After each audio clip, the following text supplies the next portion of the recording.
It's Lisa from Been There, Got Out. It's 2 minutes since I saw some of you, and thank you again for coming back. We are interviewing Texas State Representative Lacey Hull tonight, and I was like flabbergasted when she got in touch because I thought, wow, like why us? But she did, and so we had a nice conversation maybe a few weeks ago. Lacey, let me see if you're here. And of course, we talked about coercive control and how Texas can maybe start moving forward with some of these laws. I know California, Hawaii, Connecticut was the third, and a couple more states are moving forward. They've passed coercive control laws, and so it'd be great to get Texas. Okay, let me see if she's here. Okay, it worked. You declined, and I'm like, wait, what? Okay. Yeah, so I was saying that you got in touch to talk about coercive control, and I thought, oh, I'm so honored that you got in touch with us, and I want to talk about coercive control tonight, especially. So you want to quickly introduce yourself? Yes, love to. Thank you for having me. I'm Lacey Hull, state representative here in Texas in the Houston area. So yeah, I'm a member of the Texas legislature in the House. Great. So what made you decide to get involved with politics? Government and history had always been a passion of mine. It was my major in college, poli-sci and history.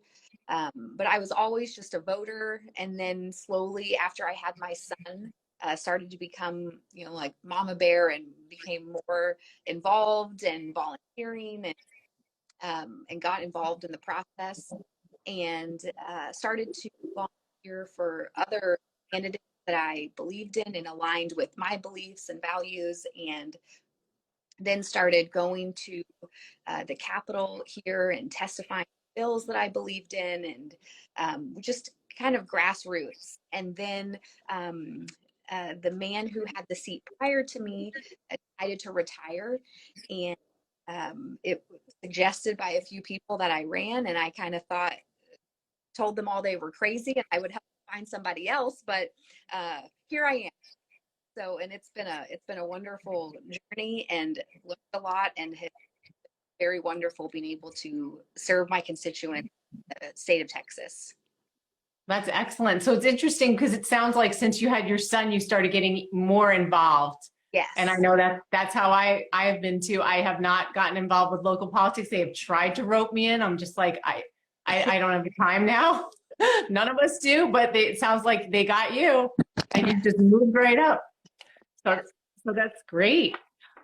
All right. So like I had just said before you got on, and I might have repeated it, you recently got in touch to talk about Jennifer's Law, which is in the state of Connecticut, the law that expands the legal definition of domestic violence to include coercive control. And, I was involved with the live testimony of that. So I was thinking, why Texas, no offense, but like, why would Texas care about something like this? There's so many people in the legislature that do care, bipartisan. And so it's something that just looking at, and I've been kind of looking into more, what can we do more in Texas? How do we help more survivors and victims? How do we help more families? And found y'all, and with Been There, Got Out, and saw the Jennifer's Law, and was like, what is this? This looks amazing because we know about all the different forms of abuse, but it's so hard. And if it's not in definition, if it's not in statute, and it's not in the law, how are their survivors able to, get justice? So seeing that coercive control and that other states have done it, I was like, this is it. We've been trying to figure out how do we, what are our options? How do we word this? And saw that and thought, this is perfect. It's so exciting because we do have a number of clients in Texas, and we also have this legal abuse support group on Sundays. And so some of our clients from Texas were in there, and I said, guess who we're going to talk to on Tuesday? And they knew you, and they were like, Wow, that's so exciting. Like we knew you guys, up north of the coercive control laws, but we didn't think that it would happen here. So this is really exciting. Yes. So what's happened? I mean, how do you think Texans might respond to a bill like this, and what's happening so far since our conversation? I think Texas will have a great response to it. We did some resolutions last legislative session on domestic violence to where it mentioned other forms of domestic violence and the other forms of abuse, not just physical. So it's something that I have been trying to kind of bring more attention to, and I'm definitely not the only one. So I think it will be something that will get bipartisan support. I am very hopeful of that, just like we've seen in the other states. So I'm definitely very, very hopeful for that. Yeah, so I know in Connecticut, we first had Jennifer's bill, and then we were all going to go to the Capitol and talk about why it needed to pass, and then COVID happened, and then we had to wait a year, and then Jennifer's bill came up again, and then we did all the testimony, and then it passed, and it took about 6 months because it was March of 2021 that we did the big show, and then October 1st, 2021 is when it finally went into law. So it took time for the governor to sign it and all of that. Right. So at what stage are things where you are? So, oh, that's right. You asked what's kind of happened since we last talked. Well, my staff and I put together a domestic violence roundtable with some different domestic violence organizations and women's shelters and things like that to kind of really figure out and kind of talk through some of this. So it's something we're working on. Our legislature in Texas, I know that's all different in every state, but we meet every other year from January to May. So we don't meet. Our legislature does not convene again until January of 2023. So right now we are the election cycles and all of that, and then our bill filing to prepare for next legislative session will open up in November after the elections. So okay, so you got a few months to get it all together. Yes, and I mean, bill filing goes through part of the session. It doesn't just end at the end of January. So we still have a while, but we're trying to get it all worked through and want to make sure we get the language all right and everything's good and ready by the time bill filing comes. Okay, so you know what I was thinking? One thing I think I might have forgotten to tell you in our first conversation before this Instagram live was that this might resonate with Texans. I had done a commercial like for this little thing. I think it was like Feminists for Liberty or some libertarian thing that my son was involved with, and we did it. We talked about coercive control, and so when I was researching the information for it, I found that coercive control is also a violation of the rights protected by our U.S. Constitution, as well as the International Human Rights Convention, because it takes away someone's right to physical security, to live without fear, their right to dignity and to respect, to social intercourse, to our autonomy, liberty, and personhood. And I thought, wow, like that sounds even stronger than just financial abuse, psychological abuse. It really like brings it back. Yes. So I thought that would be maybe helpful if you didn't already know that. I think Texans would really, really resonate with that. That's definitely, you're talking basically someone's liberty and their liberty and freedom to just live their life. And Texans definitely do not like that to be impeded. Right. So I think that should definitely resonate. Yeah. And again, like I was looking at some of my other notes for this little commercial, and I was like, I often give this definition when we give presentations. The formal definition of coercive control from Women's Aid is it's a, quote, pattern of acts of assault, threats, humiliation, and intimidation or other abuse that is used to harm, punish, or frighten a victim. But part of this whole controlling behavior is designed to make a person dependent by isolating them from support, exploiting them, and depriving them of independence and regulating their everyday behavior. So that goes right back to like, what does it mean to be free? What does it mean to have our own personal liberty? So all of this goes together, and maybe that language might help too in Oh, putting together whatever bill you have to. I think so. Definitely. Yeah. Yeah, good. Okay, so I know in Connecticut, Alex Kasser was our senator at the time, state senator, and she had met with me and a number of people, I'm imagining, throughout the states, because she had this idea, which we honestly didn't think was really going to go anywhere, but it was exciting to at least have someone like that come listen to people who were victims of coercive control. And then she moved forward with it. And then she got a lot of us to sort of start writing letters. So to our state senators and state reps, and I got on the phone with a couple of them, and they seemed very receptive ahead of time and jumped on the bill. So I was going to ask you, as this moves along in Texas, we have an audience here. What can we do, or what can Texans do to help you move forward and also get these coercive control laws passed?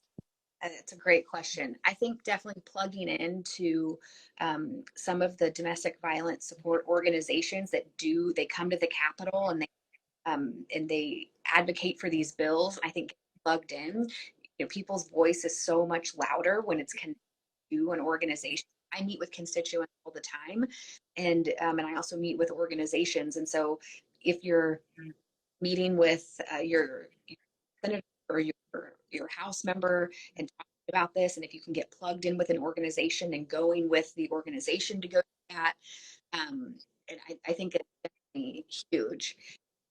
Even having these discussions with your legislators, it makes a world of difference, because so many people had not heard or really thought about other forms of abuse in domestic violence. And so just really explaining that and telling their stories. And then after we have bills and they're moving through the process through committee hearings and all of that, we know that there are some survivors that are willing, and it's safe for them to tell their stories. And so having them come to committee hearings and tell their stories before the committee, it's very powerful and make a huge, huge difference. And again, going and meeting your legislators, making appointments, and going even to staff. The more we talk about it, and because so many people don't know. So just having those conversations really will get the ball rolling. Yeah, I remember before we had the coercive control laws in Connecticut, there was a woman in the UK, and they've had coercive control laws for years. And she was saying that part of the reason that their laws passed was because they had to make people understand what coercive control meant. So I think in the UK, more people understand it than we do. We have to start making it like a household term. And she said one thing they did, which was really effective, was the media, they started doing soap operas that had storylines that used coercive control, and they used experts, domestic violence experts, to help them craft the storyline.